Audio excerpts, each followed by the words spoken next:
Rick, he flew pretty good. Oh boy, this is weird, isn't it?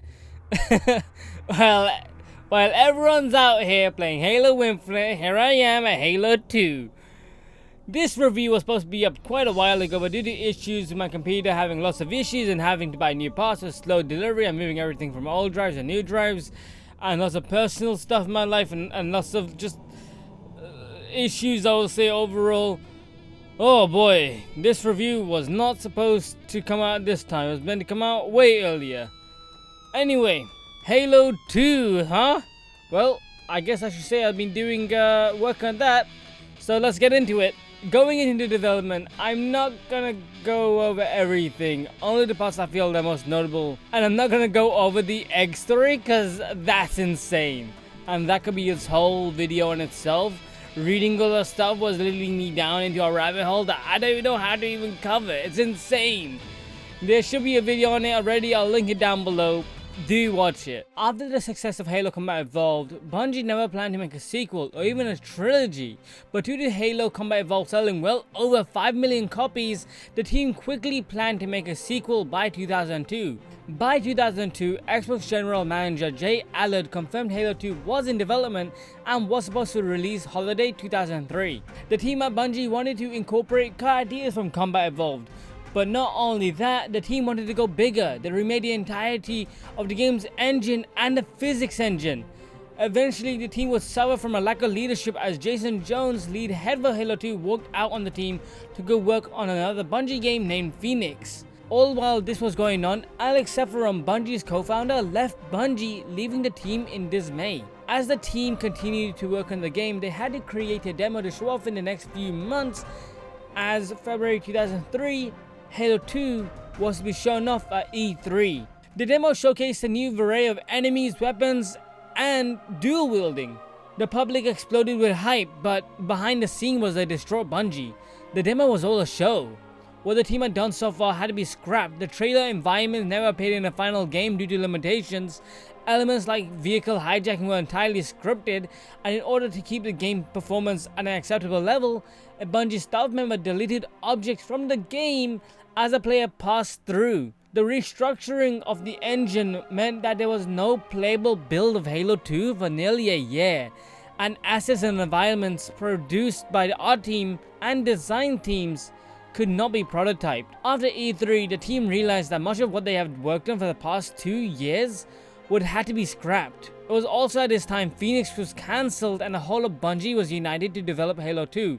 The campaign was changed entirely and remained unplayable for more than a year, while the multiplayer was also in development, with its own internal problems and functions. Outside of development, Microsoft pressured Bungie to have the game ready as a launch title for Xbox Live November 2003, which Bungie employees told Microsoft is impossible.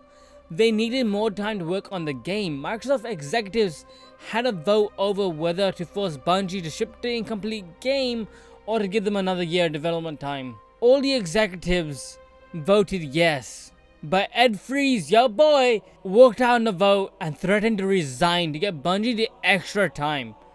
Microsoft caved and Bungie worked steadfast for the next 10 months with a roadmap that would lead them to the finish line. The team took the roadmap and crunched like they never crunched before. This ultimately led to many unfortunate events that would leave Bungie broken for a long time. During those 10 months, multiple people got divorced. Multiple people spent months living at the office. 100 hours a week non-stop working was the normal. Friendships and relationships were fractured and could never be repaired and were never repaired. But the team worked steadfast regardless, and when the game did release, it would eventually be Bungie's success. They released the game with critics loving the game and sale figures being at an all-time high, with multiplayer being the big focus and perhaps the most critically acclaimed of any Xbox game of the time, of any online game at the time. And that's just a fraction of Halo 2's development, because there's so much. If you would like to know more, I highly suggest watching the behind the scenes making of Halo 2 or even Rocket Sloth's video on the matter. Both do an extremely good job, and I wish I could talk about more of it, as the development scene on it was actually very interesting. In any case, let's get onto the game and get onto the story. Before we get into the story, I want to do a little recap. During Halo 1, Master Chief and Cortana learned about the Halo rings and the creator of the rings, the Forerunners, from the AI 343 Guilty Spark. He claims the rings were created for the sole purpose of being a last resort against the Flood, a parasite that could attach itself to any living creature. The rings were made for the sole purpose to contain the Flood, but at the cost of mass destruction, the rings would and could wipe out everything in the galaxy that could be a potential host. At the end of Halo Combat Evolved, Cortana and the Chief blew up the ring homeworld and escaped to ensure that the Flood will be trapped on the broken ring world with no hope of finding any new host, with the two ending up in space, when then 28 days later we find ourselves back on a UNSC ship. That was the most basic bare bones version of Halo Combat Evolved I can tell you, because by God, Halo Combat Evolved as a story is very bare bones. Halo 2 takes place 28 days later, where we find the Chief and Cortana on board a UNSC ship heading towards Earth. Unbeknownst to them, the Covenant has been following them since the destruction of the original Halo ring. As the Covenant discovers Earth's location, they launch a full frontal attack. On Earth, the humans discover that the Covenant have found another Halo ring. Having the knowledge on them, they understand the destructive power they possess. So it's up to the Chief, Cortana, and the rest of humanity to stop them before it's too late. All while this is going on the other side is an elite on high charity who's stripped and tortured for his failure of the destruction on the Halo ring. He is given a second chance for redemption by becoming the Arbiter, and this time he has a chance to secure the ring and assure his mission is a success, all while uncovering truth and reconciliation. Going from Halo Combat Evolved to Halo 2 is astounding. Halo 1 had such a basic story with almost little to no characterization from anyone. The only character with any personality was Cortana, but even then, the world, the Lord, the rings, the Covenant, everything was a mystery.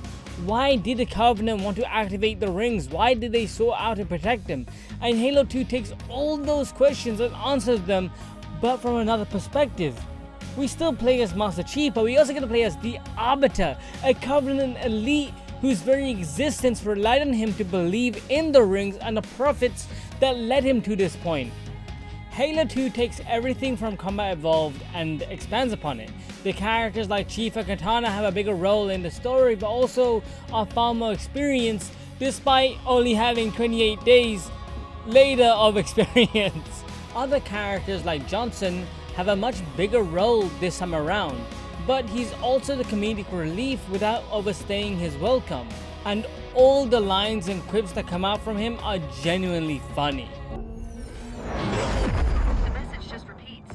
Regret, regret, regret. Catchy. Any idea what it means? Dear humanity, we regret being alien bastards. We regret coming to Earth. And we most definitely regret the Corps just blew up our raggedy-ass fleet. Hoorah! And I love the idea that we're not just playing as the Master Chief anymore, but we're playing as the opposition, the Arbiter, who has no idea what these rings do or what the great journey is. All of this conflict comes to a conclusion and it's amazing. The humanization of the elites is something I didn't expect. I knew the Arbiter would turn, but the way it was handled was astounding. Seeing him lose faith and finding the prophets turning their back towards the elites as a new faction arises was fun. The story for Halo 2, in my opinion, is getting an 8 out of 10. I strongly love this campaign. The humanization of the elites was something I didn't expect, and seeing how they turned from generic enemies in the first game to an actual race you care about is crazy. And the game never takes away from the serious moments, but it knows when to lighten up the mood. It also has some of the most badass moments in gaming. It's so good. But if there's anything I'm going to criticize, it's the last act. If you don't know, this game just ends on a cliffhanger akin to Star Wars The Empire Strikes Back. There was meant to be a third act, but due to time, they never had time to execute on it. I get why, it just sucks. If Bungie had a clear plan to begin with, they could have executed everything. Overall, I did enjoy my time with Halo 2. It sucks about the ending because it was getting so hype, and I can only imagine what the original intention for the last level would have been like. because they already talked about it. But the execution of it would have been so cool, man. Anyway, moving on. More important than story, the gameplay. How does Halo 2 shape up, considering Halo 1 was kind of jank? Oh boy, what do I say here? Halo 2 is so much better, baby! Holy shit, they say a sequel has to be better than the first, and Halo 2 executes on that so perfectly. It's crazy to me in the short 10 months they remade Halo 2 and made it so much better than the first. Like Halo Combat Evolved, the gameplay is similar. You go through a certain amount of levels which have you battle enemies in either big or small areas. But unlike Combat Evolved, the gameplay is redefined. There is no floatiness in the movement or the aiming. There's never a point where I have to worry about how much I plan on moving the joystick. I can just move it and not have to think about it. Everything feels like it's in sync. Master Chief feels like I'm actually controlling him. He's no longer on ice skates.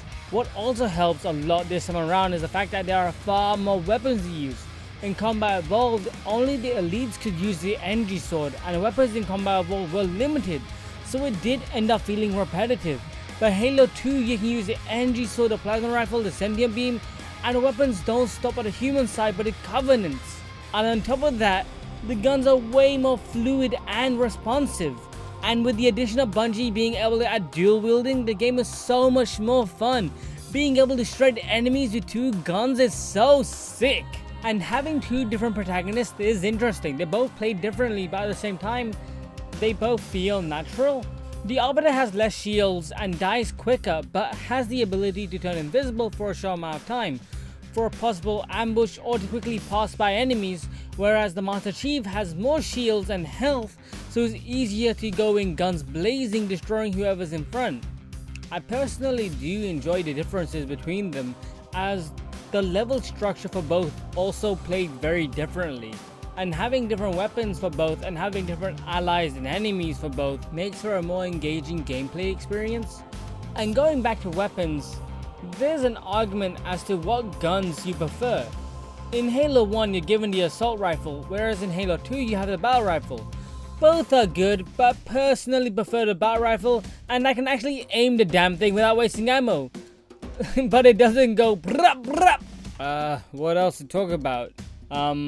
Vehicles, they're back. I mean, of course they are. Why would Bungie just yeet them out of existence? Unlike everything else in Halo 2, they're so much better. They handle way better, and the physics on them are actually viable. The Ghost won't just spin on its own. And now the Warhog can drift, baby. Let's go. And a lot of this game's level design revolving vehicles were designed with that in mind, making them more impactful to the gameplay. Unlike the weapons and everything else, Halo 2 has more vehicles to use, not just from the human side, but also the Covenants too. And what's really great about this is how you're now able to actually hijack vehicles. So no longer do I have to like kill the person in the vehicle to try and hop onto the vehicle. I can actually just like jump in. I can be like, get out here, kiddo. Another addition is how you can destroy tanks without firepower, but the power of the fist. But what's really strange with the vehicles is how damage is sorted. For some reason, the vehicles in Halo 2 are so incredibly weak that half the time you're ever in combat, you're expected to jump out and grab another one if you end up in a firefight or any type of firefight. It's so stupid. And as for enemy types, every single enemy is back from Combat Evolved with some cosmetic changes and a lot better AI behavior than the first, which is to be expected. But there's also a new faction in this game, the Brutes, who you don't fight until halfway through the game when they become in command. And what's really cool is when you get to that point, you see 2 factions of the Covenant where both of them are fighting each other, and it's so cool, and I like seeing those kind of moments. I want to see that more in the future, and I don't just mean Halo 3 because I don't remember anything that happens in Halo 3. I hope that happens in Halo 3. I hope that happens in Halo 4 and Halo 5 and even Infinite. That would be so cool. I mean, unless they resolve the problems and all other stuff. I don't really know what the story is after Halo 3. Not really. Anyway, back to topic. Before I move on to the next topic, I want to talk about Halo 2's multiplayer co-op. One of the reasons why this took so long to record was because I had gameplay problems. and that was due to the Halo 2's multiplayer co-op experience. For some reason on PC, I don't know about Xbox, at least on PC, the game continuously kept crashing for no reason. We would finish a level, the game would stop, and then just crash. We get to a loading screen, the game would stop, then crash. We are just trying to play the game normally, we're killing enemies and whatever, and then the game will just kick us both out saying, hey, the person left, or the game just crashes again. I don't know what was going on with this game. We got past at least the first 3 missions, and throughout those 3 missions we had so many problems that at the time I was just like, we can't do this how we're doing it right now, so I have to play this game solo. That's why I'm actually playing this game solo, whereas normally the idea was for us to both play it, but because of the problems, you know, no real choice. So, and looking at forums and stuff, it seems like this is a big problem overall, like it's always been a problem, so I don't understand why they never fixed this issue. It's just so stupid. So I'm really hoping that by the time I get to Infinite, it does have multiplayer and it doesn't have these problems. If it does, then oh well, I suppose there's not much more I can say. I'll be pissed, to be honest, but yeah, right now Halo 2 is the only one that we couldn't play together. I really hope Halo 3 we can, ODST we can, 4 and not 5, because 5 I'll play it myself because it's not on PC for some reason. Alright, moving on. What is the score for Halo 2 in terms of gameplay? It's an 8 out of 10. The only reason why I didn't give it anything higher, and I was actually planning on giving this game a 7 out of 10. The only reason I'm giving it an 8 was because Bungie managed to make everything I hated in Halo 1 much better. Sure, I got used to the stuff in Halo 1 like movement and combat, but overall I don't ever want to go back to Halo 1. Halo 2 I would just replay once again. But the problem with staying in a room and finding enemies in this forced firefight, I dislike the fact that the multiplayer is kind of broken for co-op and there's no way to fix that. I don't like the fact on PC there is still no 2-player campaign option co-op. I get that the idea is different hardware is harder to work on, but I disagree. I just wish they somehow managed to make it 2-player. I know I didn't talk about that. I really wish they did that. And that's with all the games. I wish all the games could have done 2-player co-op on PC. They haven't done it. Kind of sucks. No crossplay. That also really does suck also, and I really dislike that very much. Anyway, outside of those 2 problems, I think this game overall is way better than Halo 1. But the problems that are in Halo 2 kind of still reflect the problems of Halo 1. So they're still on the same basis overall. But yeah, no, honestly, the game is a lot of fun, and I will jump back right into it if I haven't played it for a long time. I would, if someone says, yo, let's jump on Halo 2, I'll be like, let's go, boys! Anyway, moving on to the last topic, I want to go over level design last. I think that's perhaps the most important for Halo compared to most other games. Do I even have to say anything? Just like everything else, Halo 2 absolutely destroys Combat Evolved. Every level is varied with lots of expansive worlds that aren't just repurposed hallways. You can actually see what a Halo ring is like. You get to explore brand new areas that really expand on the world building, but also you get to go outside and see the bright colors and the structures that are built on these rings. One complaint I hear often is how Halo 2 is very linear compared to the first, but I would argue that they're more focused, and so the developers knew what was supposed to be priority. But the real issue is the fact that the game forces you to engage in combat. This sounds stupid, I know, but the game multiple times during the same level will push you into a scenario where you have to fight waves of enemies in the same level. More than once, almost every level has a sequence like this. The doors will shut, the game will spawn waves of enemies, you fight those enemies, and then once you kill every single goddamn enemy, then you can proceed through the story. It gets repetitive over the course of playing 3 hours of the campaign, and especially as you get into the later part of the game, you're going to be playing a lot of those missions. A lot of sit here and defend this point type of missions. They are terrible.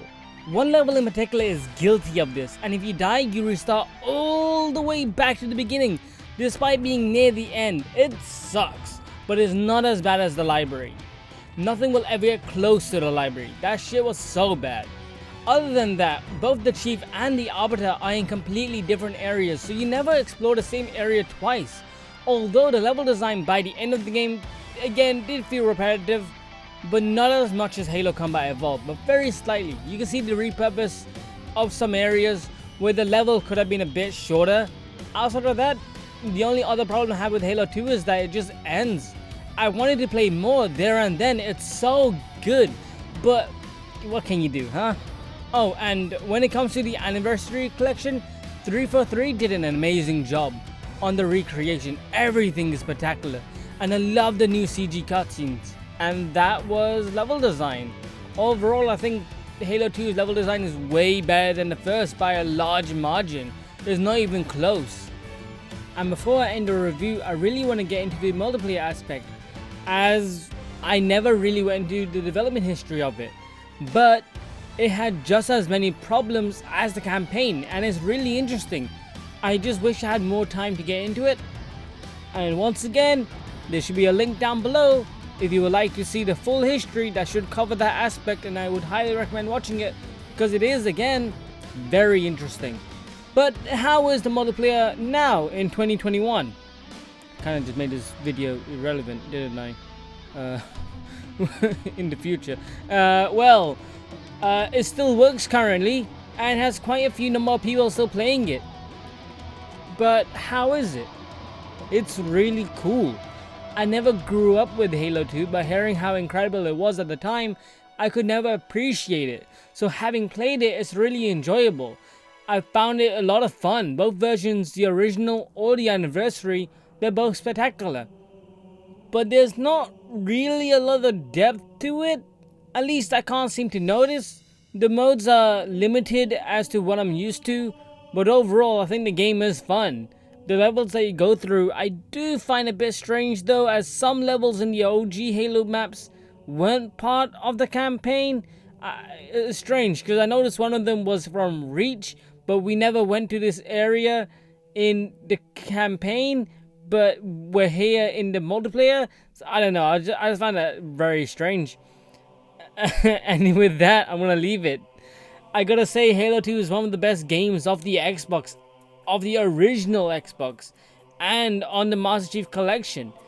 And I really do see why people at the time enjoyed it. I would talk about how online connection was, and how the control was, and how the network interference was, and just everything revolving around it. But because I never grew up with the game, I can never really discuss all that. And seeing as how we are in 2021, and how network interference and how network connections have evolved overall with peer-to-peer sessions, it's different. So it's not even really possible to even discuss this in the same capacity as people did at a time when the original Xbox did come out. Because, just to give you some time frame, this is when the Xbox documentary came out, and I was watching it, and it's so good. It's so good. You need to watch it, honestly. They talk about Halo 1 and Halo 2. So good. In any case, I've been the Trash. Right now my name is Trash Things, but I don't know, I'm not really feeling it. Well, if I change it, who cares, you know? Yeah, alright. Well, take care and see ya in Halo 3.